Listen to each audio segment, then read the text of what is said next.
Hello friends, फैश2 coaching and consultancy में मैं वैशाली अग्रवाल आपका फिर से बहुत बहुत स्वागत करती हूँ। जैसा कि हम जानते हैं इलेक्ट्रिकल सेफ्टी का लेक्चर का सीरीज चल रहा है और उसमें आज ही मेरा 12th लेक्चर है। Central electricity authority CEA regulations 2010 जो कि है measures relating to safety in electrical supply पे हम बात कर रहे हैं काफी दिनों से। पिछले काफी लेक्चर्स भी इसी पर बनाए हुए हैं। मेरे पुराने लेक्चर्स को देखने के लिए आप डिस्क्रिप्शन बॉक्स में जा सकते हैं। मैंने वहाँ सारे पुराने लेक्चर्स का लिंक शेयर कर रखा है। इस CEA रेगुलेशन को आप इंटरनेट से कैसे एक्सेस कर सकते हैं उसका लिंक भी मैंने नीचे डिस्क्रिप्शन बॉक्स में शेयर कर दिया। आइए हम आगे देखते हैं इंडेक्स पे। तो इंडेक्स में हमने चैप्टर 1, चैप्टर 2 कवर कर लिया था। चैप्टर 3 भी हम काफी कुछ देख चुके हैं। हम आज उसके आगे का देखते हैं। रेगुलेशन नंबर 26 एक्सीडेंटल चार्जिंग की बात करते हैं।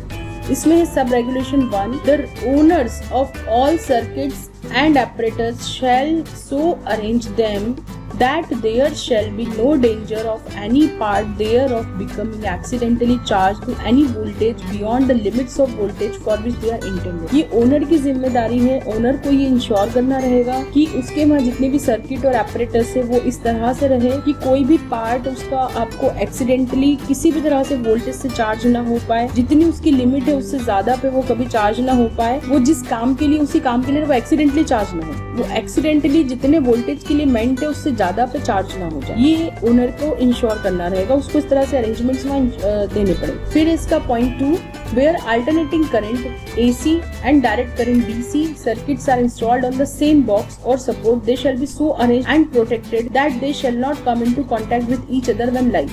जहाँ पर भी AC और DC के सर्किट्स एक ही बॉक्स में इंस्टॉल्ड है या एक ही सपोर्ट से लगे हैं, वहाँ पर ये आपको सुनिश्चित करना पड़ेगा कि वो एक दूसरे से कांटेक्ट में नहीं आए जब वो लाइव, मतलब जब उसमें करंट फ्लो हो रहा हो तब वो एक दूसरे के कांटेक्ट में ना आए। फिर इसमें देखते हैं regulation number 27, provisions applicable to protective. इसमें है पॉइंट 1 या sub regulation 1, fire buckets filled with clean dry sand and ready for immediate use for extinguishing fires in addition to fire extinguishers suitable for dealing with fires shall be conspicuously marked and kept in all generating stations, enclosed substations and switching stations in convenient location।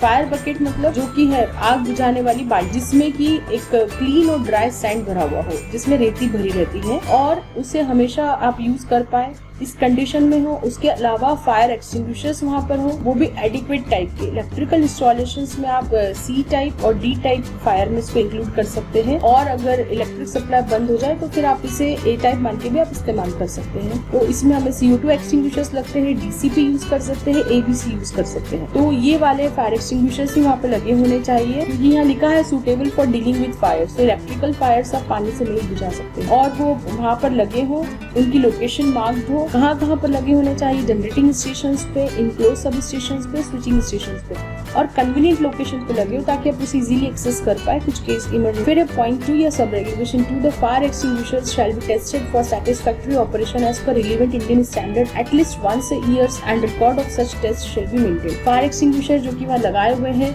वो सैटिस्फैक्टरीली काम कर रहे हैं कि नहीं, इसकी एक बार testing होना चाहिए साल में एक बार। Relevant Indian standard IS code है इसकी टेस्टिंग का, साल में एक बार इस हिसाब से टेस्ट होनी चाहिए। उसका रिकॉर्ड भी आपको मेंटेन रखना पड़ेगा। फिर इसका point number, first aid boxes और cupboards conspicuously marked and equipped with such contents as the state government may specify shall be provided and maintained in every generating station, enclosed substation, enclosed switching station and in vehicles used for maintenance of lines so as to be readily accessible during all working hours, and all such boxes and cupboards shall, except in the case of unattended substations and switching stations, be kept in charge of responsible persons who are trained in first aid treatment, and one of such persons shall be available during working hours। First aid boxes वहाँ लगे होने चाहिए और उसमें क्या सामान होना चाहिए जो कि स्टेट गवर्नमेंट ने बताया, वो सामान उसके अंदर होना चाहिए, कंटेंट उसके वही होना चाहिए और वो आपको वहाँ देना है, उसको मेंटेन करना है। कहाँ पे देना है? हर जनरेटिंग स्टेशन पे, इनक्लोज सब स्टेशन पे और इनक्लोज स्विचिंग और व्हीकल्स में भी, जहाँ जो ये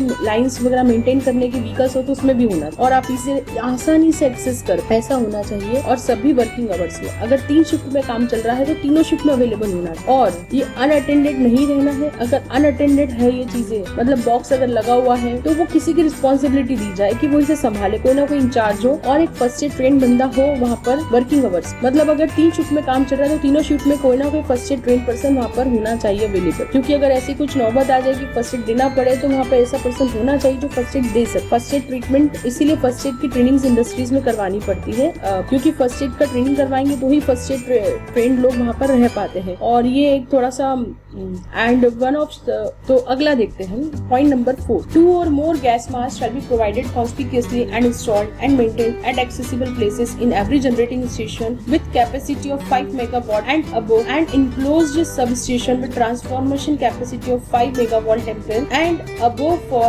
use in the event of fire or smoke। 2 या 2 से ज्यादा गैस मास्क हम पे हमेशा प्रोवाइड होना चाहिए, रखे होने चाहिए, इंस्टॉल्ड होना चाहिए और ऐसे होना चाहिए कि आप उसको इजीली एक्सेस कर पाए, आप आराम से उसको ले पाए। कहाँ पर? जनरेटिंग स्टेशन पे जिनकी कैपेसिटी 5 मेगावाट की हो या उससे ज्यादा की हो, और इनक्लोज सब स्टेशन में जिसकी ट्रांसफॉर्मेशन कैपेसिटी 5 मेगावाट एम्पेयर की हो या उससे ज्यादा की हो। अगर कोई फायर या स्मोक हुई तो उस केस में उसको provided that where more than 1 generator with capacity of 5 megawatt and above is installed in a power station, each generator shall be provided with at least 2 separate gas mask in an accessible and conspicuous. भाई जहाँ पर भी ऐसा generator एक या एक से ज्यादा जनरेटर है जिसकी कैपेसिटी 5 मेगावाट की है, वो इस तरह का जनरेटर जहाँ पर भी है वहाँ पर एटलीस्ट 2 गैस मास्क होना चाहिए सेपरेट और एक्सेसिबल लोकेशंस पर होना। Provided further that adequate number of gas mask shell be provided by the owner at every generating station and enclose sub station with capacity less than 5 megawatt and 5 megawatt emperor respect. इसमें बोला गया है कि number of gas mask जो है वो sufficient होना चाहिए, एडिक्वेट होना चाहिए, वो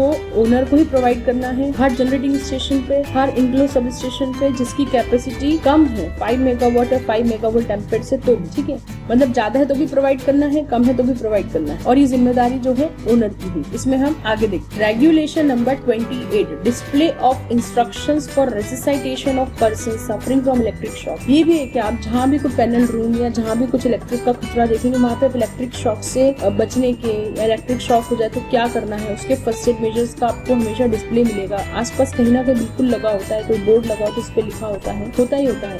तो वो क्यों करना है? क्योंकि वो डिस्प्ले करने का भी रेगुलेशन में कहा गया है। तो इसका हम देखते हैं पॉइंट नंबर 1 या sub regulation number 1, instructions in Hindi और English and the local language of the district and where Hindi is the local language in English and Hindi for the resuscitation of person suffering from electric shock shall be affixed by the owner in a conspicuous place in every generating station, enclosed substation, enclosed switching stations, mines and in every factory as defined in clause M of section 2 of the Factories Act 1948, 63 of 1948 in which electricity is used and such other premises where electricity is used as the electrical inspector may by notice in writing served on the owner direct। इसमें वो कहा गया है कि instructions जो के हैं या तो लोकल लैंग्वेज में हो, अगर लोकल लैंग्वेज हिंदी है तो हिंदी और इंग्लिश में हो, और डिस्ट्रिक्ट ने जो भी लोकल लैंग्वेज डिसाइड कर रखी है उसमें तो English, Hindi and local language इन सब में होना, इंग्लिश और हिंदी में हो या फिर इंग्लिश और लोकल लैंग्वेज में हो। वहाँ पर resuscitation of person suffering from electric shock होने पर आप उसकी सांसें वापस कैसे लाए या उसे आप क्या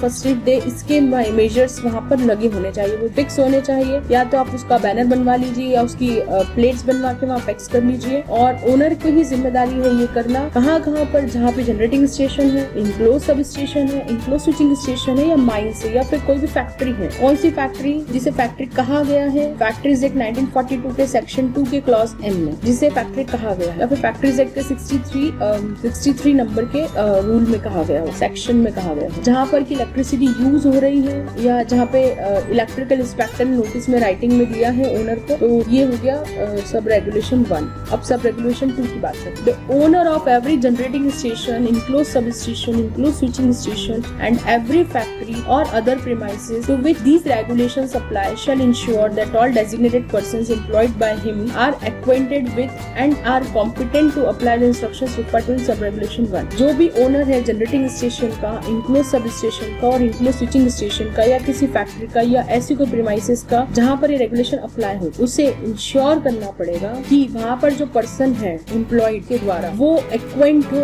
कॉम्पिटेंट हो इस इंस्ट्रक्शंस को फॉलो करने। मतलब सीधी सी बात है कि फर्स्ट एड ट्रेन पर्सन हो वहाँ पर अवेलेबल सब रेगुलेशन 1 के हिसाब से, या फिर जिसे इलेक्ट्रिकल शॉक में क्या करना है थोड़ा बहुत तो जानकारी हो, क्योंकि वो नोटिस लगा देने से कुछ नहीं होगा। उस नोटिस को पढ़ के या उस नोटिस के हिसाब से क्या करना है वो किसी को वहाँ तो किसी को तो जानकारी हो वहाँ पे, ऐसे बंदे की इंश्योरिटी करनी पड़ेगी ओनर। फिर आते इसका sub regulation 3, in every manned generating station, substation और switching station of voltage exceeding 650 volt and artificial respirator shall be provided and kept in good working condition. Normally generating operating station, substation, switching station पे बहुत कम लोग ही रहते हैं। अगर वो manned है, मतलब वहाँ पर कोई व्यक्ति है, आदमी है जो वहाँ पे काम कर रहा है, 650 वोल्ट से ज्यादा पे काम कर रहा है, तो एक आर्टिफिशियल रेस्पिरेटर वहाँ रखना पड़ेगा। आर्टिफिशियल रेस्पिरेटर क्या होता है मैं थोड़ा सा बता देती हूँ।